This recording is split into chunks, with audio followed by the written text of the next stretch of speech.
Today has been a whirlwind, got a whole lot done, including a great number of photos. Plans had changed. The plumber wasn't able to show up, so it was a great day. Was already doing some fun makeup, decided to make the most of the great weather and get some photos complete. So I wanted to chat a little bit about that process. So I actually wore this. This is a skirt that I'm wearing as a shirt for the moment, just for fun, because you only see from this height up, so you get some of the effect of the skirt and can see how it looked in photos. So I wanted to cover a few points. Now, for anyone unfamiliar with past experiences, I used to do, especially theater headshot photography. Having been a theater major, you see a lot of headshots, you kind of see what the style is and what they're looking for and know what kinds of expressions to take and varieties and how close to be, what angles, etc. And I always loved photography, and I've usually had my own tripod, so I would take my own as well. And then I did some for theater, fellow theater folks. And I always loved doing landscape as well. And if, animals, flowers, but the headshots were a decent chunk of the photography experience. So there are a number of things that you can easily do, even if you're not a photographer, and even if you just have your phone, to make it work. And I wanted to discuss some of this. I remember when I was more in the mode of learning about photography, learning that even the best photographers expect that for every 100 photos they take, they're going to get one that's the one. And so they just take tons and tons of photos. You could have two photos that look so much alike, especially if you're taking a portrait where the person's eyelids have only moved a millimeter or two, and something about that expression is different. The energy can change. They can look more tired in one, even though they're holding their smile. Maybe they're getting tired a little bit, unless they've been in pageants and then they're used to keeping a happy, energetic smile. So there are many things that can make one photo that looks only slightly different more significantly different than it might appear, especially if you're tuning into the energy.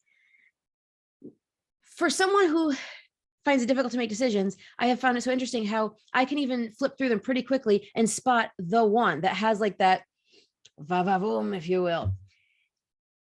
And then there are a lot of other ones that are also pretty great. So if you need variety for some reason, the pretty great ones work.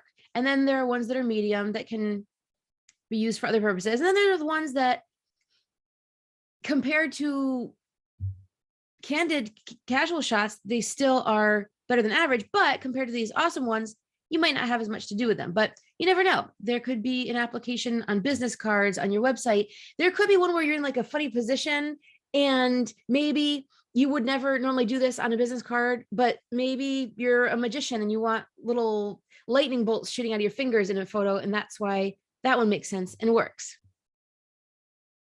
Now, I haven't counted how many I've done today, but I did it mainly actually, I started out in one spot. I had kind of a belly dancing-esque costume. I've noticed things went wrong that I didn't see because I was trying to get this done before a meeting. There wasn't a full-length mirror in front of me. I didn't have time to go back and check. So I didn't realize some of my little hairs were sticking up. That might be okay, but it's not super polished. I don't have the editing software I used to, so I won't be able to do much about that. But it's okay because I feel like it looks a little bit more natural, a little bit more casual. You kind of make it work. I tried ones where I was spinning to make the cloth behind me swoosh. And I found my eyes were watering because even though it was around 50 something, that's still kind of cold. And so the eyes were watering and I couldn't tell if that was affecting the makeup. I found out later it was taking away some of the makeup from here. And I don't think this showed up, but when I came in, I had mascara that transferred over to here. I also tried, so some of that was in the shade, and I also tried some with a tree, the light casting shadow from an Austrian pine, one of my favorite trees. And so it's kind of a cool look, but it's not necessarily flattering, and it's not necessarily what you would want for a business application. And then I tried some in front of a white surface in the shade, but I didn't have my reflector. And the way it was casting shadows, I did not enjoy. The light was very, very cool. I tend to prefer warm, especially golden hour type warmth. And so those I don't think are going to be very usable. I did want to capture this cool makeup because this was the Natasha Denona palette. I did some neat makeup looks from it. And because of the eye watering, I think it even shows here, some of it was kind of coming off in the crease. Now, I don't know. This does feel funny. I don't know if this is something like I used a new product today. I don't know if it's that. I don't know if it's from setting spray, why it is kind of gathering. So that's the thing. Oh, that's another point. I had just done my makeup and it started deteriorating pretty quickly with the cold and the eye watering. But you've got to remember, models have not only the photographer, they have a makeup artist ready to touch them up in between shots when the photographer is checking something. They're running in there, dabbing, checking, using a Q-tip, fixing, reapplying. They got the hair person who's making sure those hairs are not astray.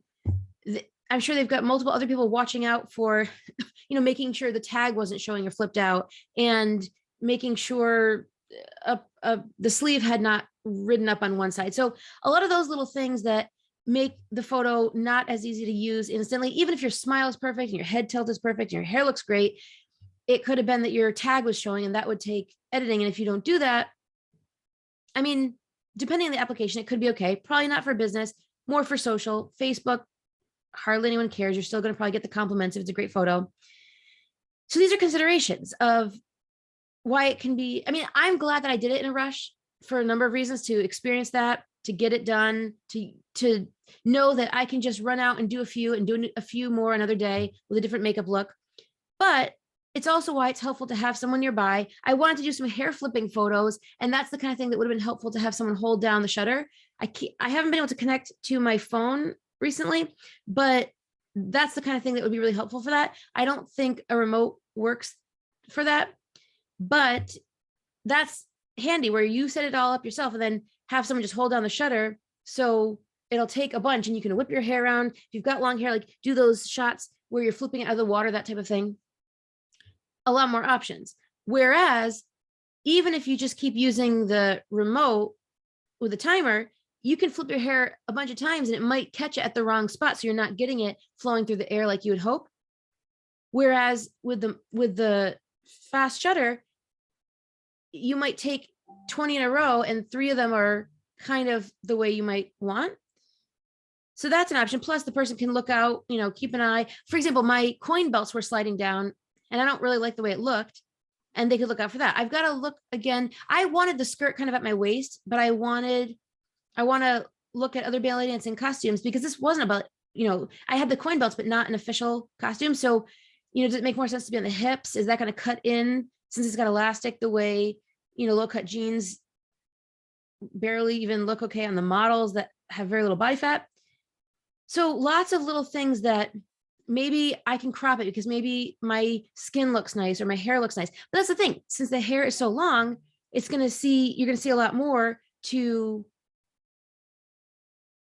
show some of the hair, but then maybe you don't like the way your clavicle looked or the way your shoulders were positioned. So there are so many different factors. And at least for getting a headshot, you can take some of those that you might not have been as thrilled with. And maybe when you crop it, the headshot actually looks amazing, despite your tag being flipped out at your waistline. So you can still use them for things that are beyond just what you see in the one photo. So hope is not lost just because there are aspects askew, so to speak. I also found, I think since my eyes were watering, it was going down here, my hair was getting caught in that, and I couldn't tell if the hair was going to show up in the camera. I did seem to have certain lines that I normally don't have that I wondered, was it the hair doing that? Or are the hairs casting shadows? The eyelashes certainly were, and in some cases that looked artistic, in some cases it wasn't so flattering. So considering I haven't done as much photography lately and it's spring, it's good to kind of play around and try different things and see how it looks. And I'm gathering a checklist of what do I want to bring outside with me, even if I'm just a short distance away. And even if I want to take off the scarf I'm wearing, I don't want to put that on the ground, and the tripod, I could drape it over, but it might fall. Like I had some things fall today. So having a bag that I don't mind the bag touching the ground, but then I can put everything else in there, that would be helpful. Keeping a brush, my clips, a headband. Do I want to wear a flower garland? Different props. I mean, this was done pretty quickly. I'd gotten the costuming done days before, but I guess I forgot how elastic this was. I like these colors, and I thought it ballooned out more, which it kind of did not, but it still looked kind of neat. And so that was the thing. I wore pants underneath with shoes that I did not want to have seen. I didn't want to be walking around grass barefoot, and I'm glad I didn't because it was pretty squishy mud. And so I knew I'd be cropping down to the hemline.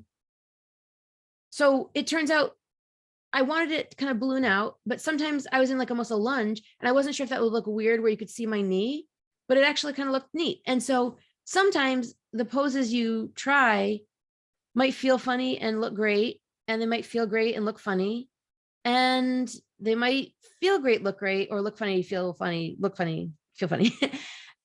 You just don't know until you see. So many aspects of how the camera compresses space and distance are going to come out differently than it would look in a mirror or from what you expect, etc. So this is why it's worth having fun playing, whether you get a friend who has a great camera or you have a great one, or maybe your friend lets you borrow theirs while they're in class or something. There are so many ways to go about this to get great photos without it being a huge to do, and with it still being able to have fun, and without having to go to the full professional level that can be more expensive. There are options, and I invite you to explore. That's all I can think of for now. There may be future notes. So thank you for tuning in, and peace be with you.